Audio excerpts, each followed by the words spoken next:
At the beginning of this journey, I didn't realize that the release of that arrow was going to be 7 years in the making.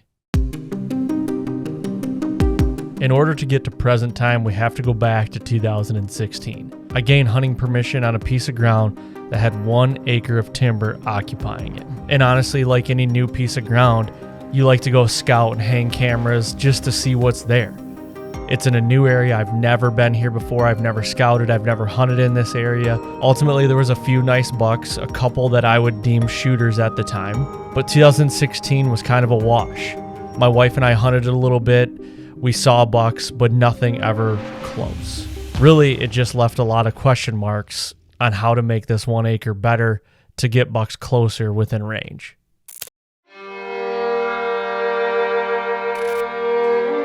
As winter came, I knew I had to seek more information and talk to people that have been doing this kind of stuff way longer and way more than I have. And all the research I did, it led me to Jake Illinger, a habitat specialist, habitat guru, legend in my eyes from southern Michigan. So we got an 80-acre farm here with approximately 1 acre of cover. So it's very challenging to come in here and try and design a bedding area that'll be utilized during the seeking and the rut period that the landowner can use to hunt.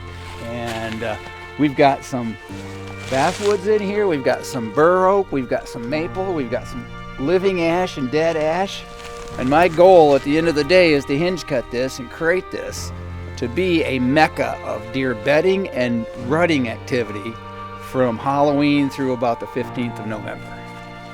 We spent all day cutting down trees, hinging, and making more cover for these deer in hopes to get more does to frequent this area, and then in turn the bucks would come.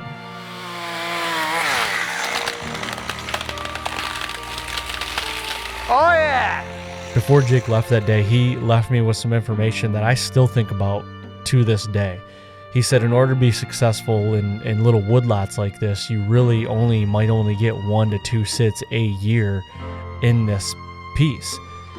And he said what you have to do is make sure that all the stars align before you go in. You got to figure out when the moon phase is right, when the weather's right, when the wind's right, when the pressure's right.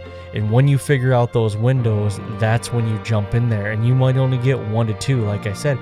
And that was really hard for me to grasp because I've always hunted bigger tracts of ground. I've never hunted anything this small. And that was something really hard to this day that I still fight with. Man, I fought with those words all summer. It was just so hard for me to grasp not going in there. Something that I've done so much work to and wanted to reap those rewards to.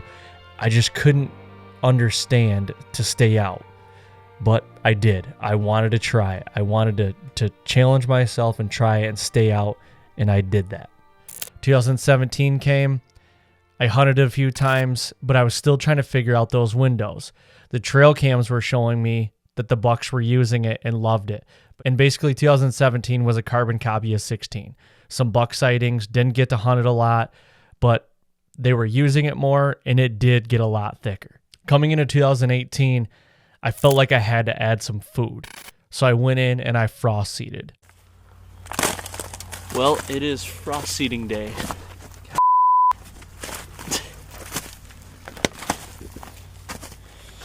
Well, it is frost seeding day.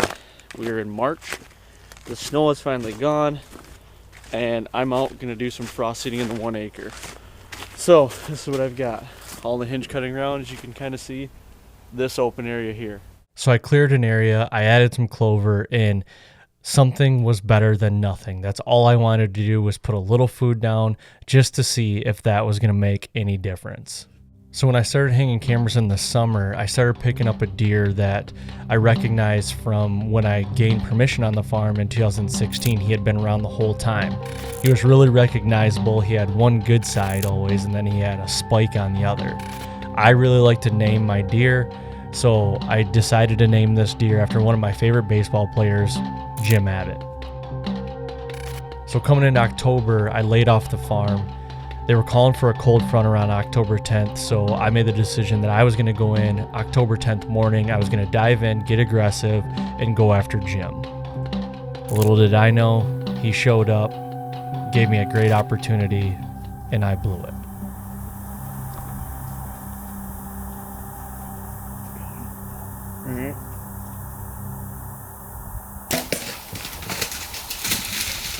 Right away, I immediately knew on impact that I hit him high shoulder, and my gut reaction was it wasn't a lethal hit. Now, if you've hunted long enough, you've been in this scenario, you never get used to it. It sucks, but it's just part of what we do as hunters. And I got down, I looked for my arrow, found that I did not have very much penetration. The arrow popped out. I found a few specks of blood. I ended up leaving and coming back later and searching the rest of the day, and it was a long day, and I did my due diligence, but at the end of the day, I came up empty. I came to the conclusion that it was not a lethal hit and that he was going to live to see another day. As October went on, I had to go back on the road to film for work, and I was going to be off the farm for a couple weeks. Jim was gone. He vanished. He wasn't showing up daily. He wasn't showing up weekly. I started thinking, is he laying somewhere? Did I not do all my due diligence to find him? All this stuff running through my head. But as we got closer to November, I realized we were going to have a couple days where I was going to be home, and November brought some snow with it. So the weather was rolling in. When I was home, I decided to dive in and try my luck with a decoy.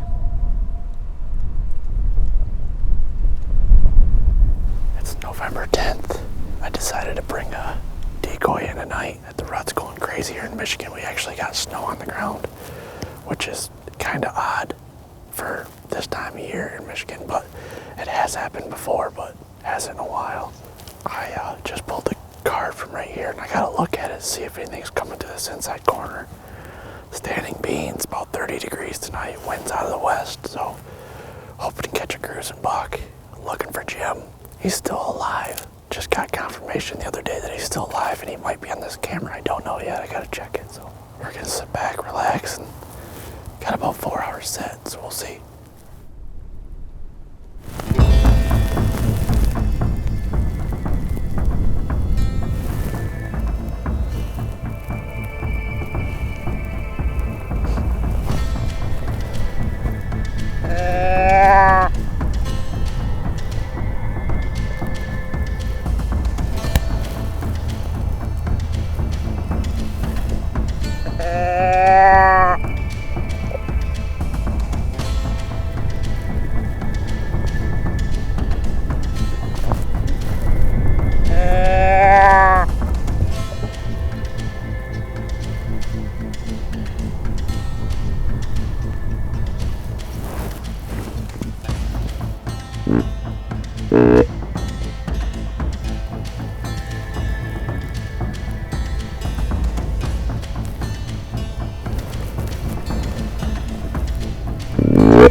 decoy spooked him.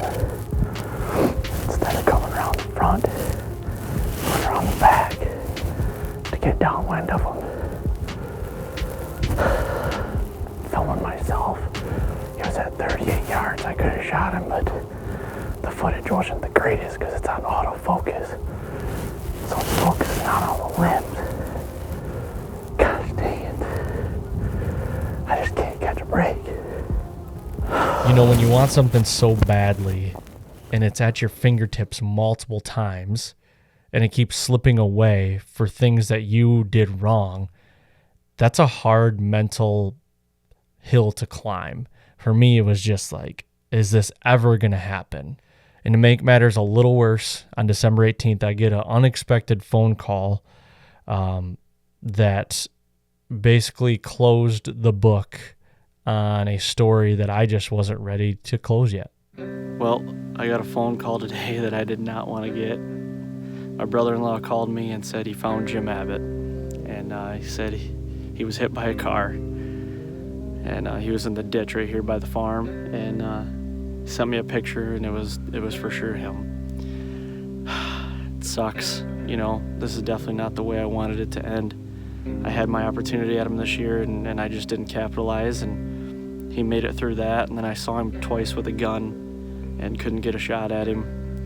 And so I called the DNR today and got a salvage tag so I could at least take him and you know, respect him the way that I thought he should be respected and get a European mount of him. But it looks like somebody has already beat me to it.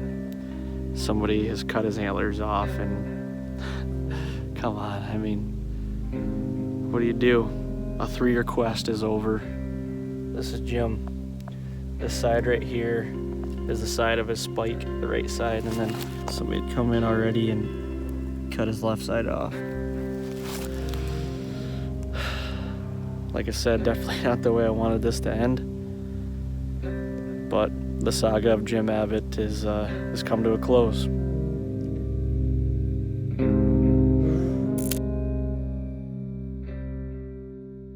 ...2019 came, and I spent most of my time hunting Iowa and Kansas. I really didn't hunt much at all in Michigan. I think 5 sits that year. My whole season was devoted to those 2 states, and I had a great year. I went out to Iowa, drew that coveted tag, had an awesome year, killed a great deer, went over to Kansas and killed another great deer. So I was on a high when it came to that, but I still just felt like there was something missing. I had this goal. It was in my head still, and it was like another year was passing and I wasn't achieving that goal. 2020 came, you know, I'm coming off a great year out of state, and I go into 2020, had some deer to chase, but it just didn't pan out. 2021 was arguably my best year ever for whitetail hunting. I travel for work, filming hunting shows, and with that comes a lot out of state hunting. I killed 3 awesome bucks in 3 different states and really filled that goal, and had a heck of a year and loved every minute of it. But that still, you know, didn't leave a lot of time for me to hunt in Michigan and fill that goal, that void that I have of killing a buck in 1 acre.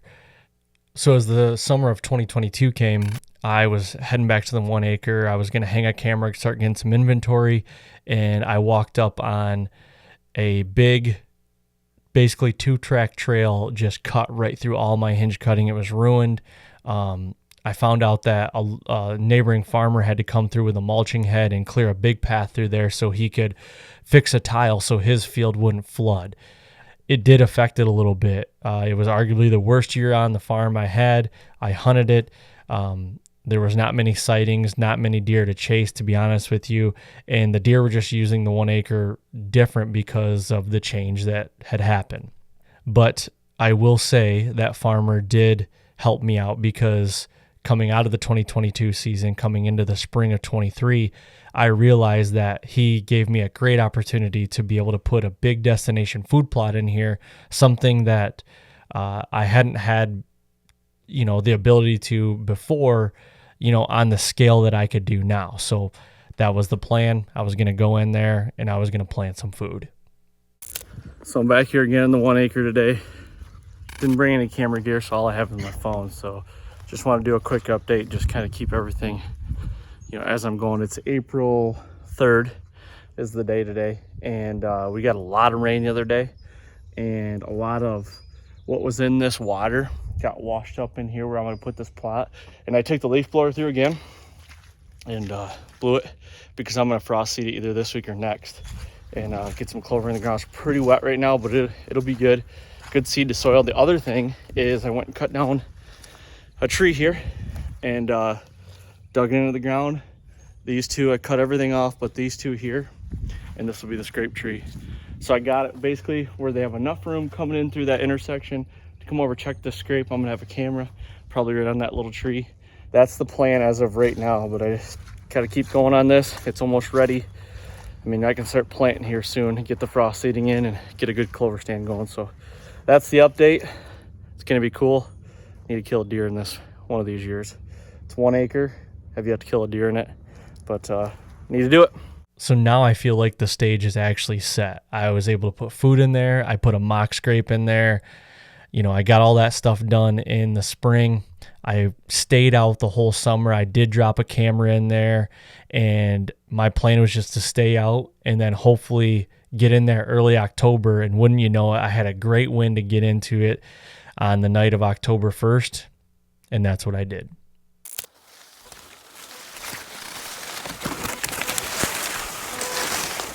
All right, it's October 1st. I'm gonna do my intro right now because I'm heading into the 1 acre, and my number one target buck no-go, I feel like when I get in there is gonna be bedded really close. It's a good win for me to get in there and just try it for the entry and for the location where I'm gonna be sitting. I don't know, we'll see. He might show up, he might not. I just hope he's not bedded right underneath the tree location I got picked out, because that might screw the whole deal up, but we're gonna try it. Let's get in there.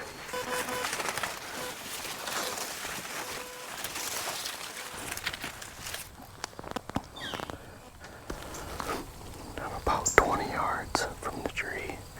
It's right off the edge. But there's a lot of leaves and acorns that have fallen.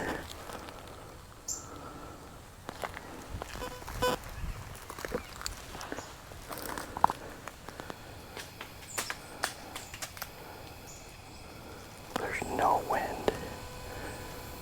I literally have like 8 feet to go, but I need to wait for a wind gust.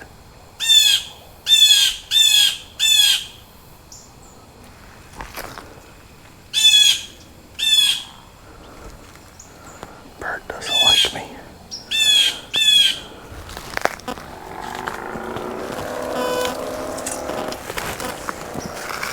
Utilize that motorcycle. I don't know if you could hear that. That was loud. Alright. I'm gonna put the GoPro away so I can snake up this tree. Next time you'll see me, I'll be up, ready to go.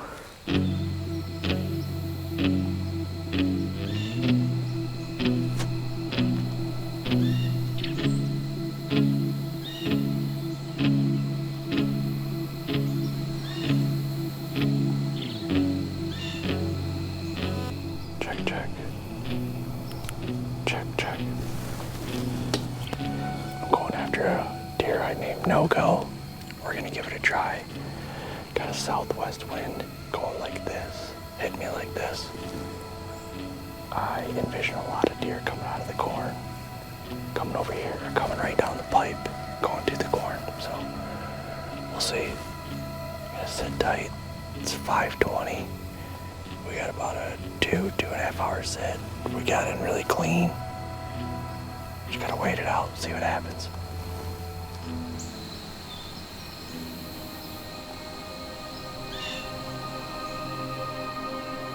At the end of this lane, it's about 75 yards. I saw something move through in the tall grass.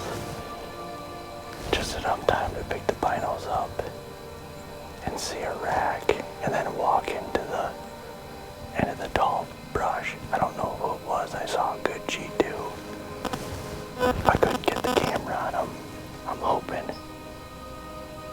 he takes the corn edge and walks in and loops into this scrape.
not check the footage, but with every buck that I've shot with those helix, it literally will blow through him, and he just runs off like nothing ever happened. He literally ran 80 yards and stopped, and he would just flick his tail, flick his tail, flick his tail, and then I just watched him walk over to the thick stuff. So I'm gonna guess he probably went over there and bedded up, but man, we got one in him.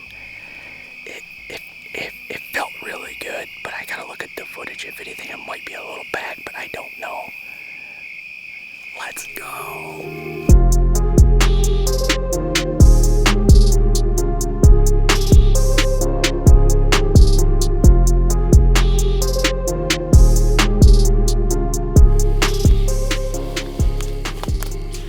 There's some blood right there.